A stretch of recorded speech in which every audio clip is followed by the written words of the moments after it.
Hi, I'm Bianca Castro here with your connection and a look at what's happening in North Texas. A deadly crash the day after Christmas killed 6 people. The charges a North Texas teen now faces. Plus, it's been 1 year since a Wall Street Journal reporter was detained in Russia. The promise made to his family to bring him home. Developing out of Colleyville, though, investigators say they have the suspect pinned down and a perimeter established. Colleyville police are urging residents in the area of the 3700 block of Brentwood Drive to lock the doors and stay inside. We have seen the FBI respond to that area. Police say they are assisting the Dallas Police Department with an armed suspect in the area. A North Texas teen is charged with several counts of intoxication manslaughter in connection to a fatal crash that killed a family of 6. It happened the day after Christmas. Luke Ressiker was taken to the hospital in critical condition just after the crash. But this week, the 17-year-old was arraigned for a long list of felony charges. Investigators say he drove into oncoming traffic just south of Cleburne, hitting a family van, killing family members believed to be Indian nationals visiting relatives in Texas. The victims ranged in age from 64 to as young as 9 years old. He was not booked into the Johnson County Jail, but restricted to home confinement. He has since posted bond at $50,000. And let's check in with meteorologist Adrian Vaughn. A beautiful sunny day, but wow, the wind is whipping. Wow, the winds are whipping, all right. We've got gusts between 30 and 40 miles per hour persisting as we get through this afternoon and into this evening. Eventually, those winds will die down a bit as we get into the overnight hours, but they are quite strong and will continue to be strong for a couple more hours here across North Texas. They're coming in out of the south, and that's what's actually ushering in more warmth. We're looking at highs this afternoon climbing into the mid-70s area-wide with just a mix of sun and clouds. Futurecast is pretty quiet for us aside from the wind that we have to deal with here across North Texas.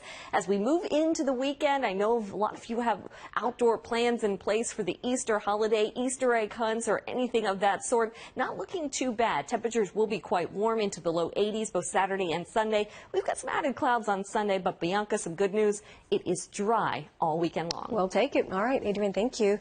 Today marks 1 year that an American journalist has been wrongfully detained in Russia. The government there has charged Evan Gershkovich, the reporter for the Wall Street Journal, with espionage. Our Ben Russell is in the newsroom now with his family's plea to bring him home.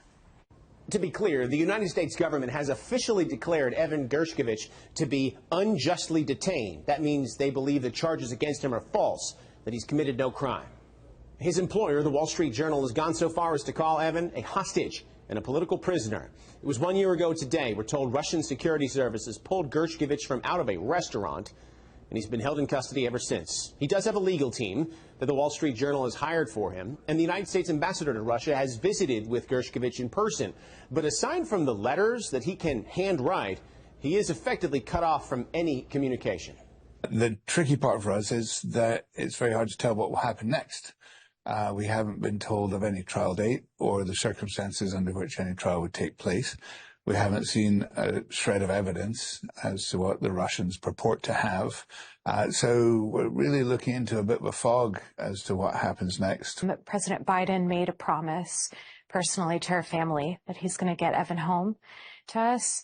But the job isn't done until he's here. And that is why his family, the Wall Street Journal, and the National Press Club are among those dialing up the pressure now to try to bring Evan Gershkovich home.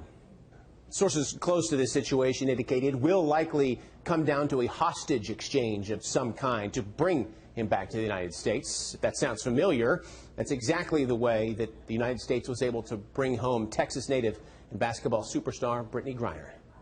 In the newsroom, Ben Russell, NBC5.